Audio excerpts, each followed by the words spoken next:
ಜೀವ ನಾನಾ ತರಹದ ಕಾರ್ಯಗಳನ್ನು ಮಾಡ್ತಾನಲ್ಲ, ನಿಜವಾಗಿ ಜೀವ ಮಾಡ್ತಾನ ಇದನ್ನೆಲ್ಲ, ಅಥವಾ ಇನ್ಯಾವುದಾದರೂ ಒತ್ತಡದಿಂದ ಮಾಡ್ತಾನೋ? ಒಳ್ಳೆಯ ಕೆಲಸವನ್ನು ಮಾಡುವವರಿದ್ದಾರೆ, ಮಧ್ಯಮವಾದ ಕಾರ್ಯಗಳನ್ನು ಮಾಡ್ತಾರೆ, ನೀಚವಾದ ಕಾರ್ಯಗಳನ್ನು ಮಾಡುವವರು ಇದ್ದಾರೆ. ಈ ತರಹದ ವಿವಿಧ ಕಾರ್ಯಗಳ ಕರ್ತೃತ್ವ ಜೀವನಲ್ಲಿ ಸ್ವಾಭಾವಿಕವಾಗಿ ಉಂಟೋ ಇಲ್ವೋ ಅಂತ ಏನು ಉತ್ತರ ಕೊಟ್ಟರು ರುದ್ರದೇವರು? ಕರ್ತೃತ್ವಂ ನೈವ ಚಾತ್ಮನಿ ಅಂದ್ಬಿಟ್ರು. ಜೀವನಿಗೆ ಕರ್ತೃತ್ವವೇ ಇಲ್ಲ ಅಂದ್ರು. ಎಂತಹ ಮಾತು!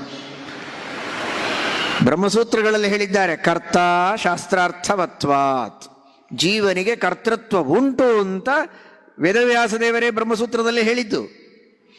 ಅದೇ ವೇದವ್ಯಾಸದೇವರು ರಚನೆ ಮಾಡಿದ ಗ್ರಂಥ ಮಹಾಭಾರತ.